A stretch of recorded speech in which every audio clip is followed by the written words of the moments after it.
നിയമസഭാ സ്ഥാനാർത്ഥിത്വത്തിന്റെ പേരിൽ പാലക്കാട് കോൺഗ്രസിനുള്ളിൽ കലാപം പടരുന്നു. മലമ്പുഴയിൽ ബിജെപിക്ക് വേണ്ടി കോൺഗ്രസ് എംപി ശ്രീകണ്ഠൻ വോട്ട് ചോർത്തുന്നുവെന്ന് പോസ്റ്റർ.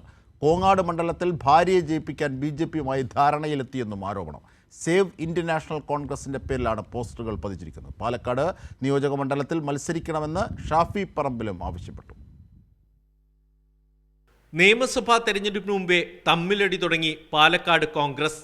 പാലക്കാട് ജില്ലാ പ്രസിഡന്റ് എ തങ്കപ്പനെ ഒഴിവാക്കി വി.കെ. ശ്രീകണ്ഠൻ എം.പി ജില്ലയിലെ സ്ഥാനാർത്ഥി നിർണയം നടത്തുകയാണെന്ന ആരോപണവുമായി ഒരു വിഭാഗം നേരത്തെ തന്നെ രംഗത്തുണ്ട്.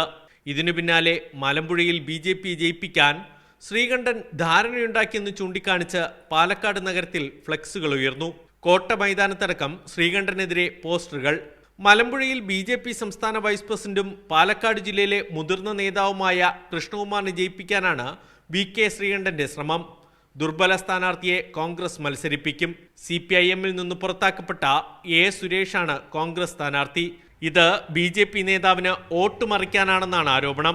മലമ്പുഴയിൽ വോട്ട് മറിക്കുന്നതിന് പകരമായി കോങ്ങാട് മണ്ഡലത്തിൽ മത്സരിക്കുന്ന വി.കെ. ശ്രീകണ്ഠന്റെ ഭാര്യ K.A. തുളസിക്ക് ബി.ജെ.പി വോട്ട് ലഭിക്കും. നേരത്തെ മുസ്ലിം ലീഗ് മത്സരിച്ചിരുന്ന മണ്ഡലം കോൺഗ്രസ് തിരികെ വാങ്ങിയത് തന്നെ ശ്രീകണ്ഠന്റെ ഭാര്യയ്ക്ക് മത്സരിക്കാനാണെന്നാണ് ആരോപണം. ഇതുയർത്തി കഴിഞ്ഞ ദിവസം കോങ്ങാട് നിയമസഭാ മണ്ഡലം ഉൾപ്പെടുന്ന തച്ചമ്പാറ പറളി ഭാഗത്ത് പോസ്റ്ററുകൾ പതിപ്പിച്ചിരുന്നു. സേവ് ഇന്ത്യൻ നാഷണൽ കോൺഗ്രസിന്റെ പേരിലാണ് പോസ്റ്ററുകൾ പ്രത്യക്ഷപ്പെട്ടത്. പാലക്കാട് നിയോജക മണ്ഡലത്തിൽ മത്സരിക്കണമെന്നാവശ്യപ്പെട്ട് ഷാഫി പറമ്പിൽ എംപിയും രംഗത്തെത്തിയിട്ടുണ്ട്. ജില്ലയിൽ കോൺഗ്രസ് ജയിക്കുന്ന ഏക മണ്ഡലമാണ് പാലക്കാട് നിയോജക മണ്ഡലം. ഇവിടെ ഷാഫിക്ക് താല്പര്യമില്ലാത്ത ആരെയെങ്കിലും സ്ഥാനാർത്ഥിയാക്കിയാൽ പരാജയപ്പെടുമെന്നുറപ്പ്. P.T. ബൽറാം മത്സരിക്കുന്ന തൃത്താല നിയോജക മണ്ഡലത്തിൽ കോൺഗ്രസ് 4 ഗ്രൂപ്പായി തിരിഞ്ഞാണ് ചേരിപ്പോര്. ബൽറാമിനെതിരെ അതിരൂക്ഷമായ എതിർപ്പ് തൃത്താലയിൽ നിലനിൽക്കുന്നു.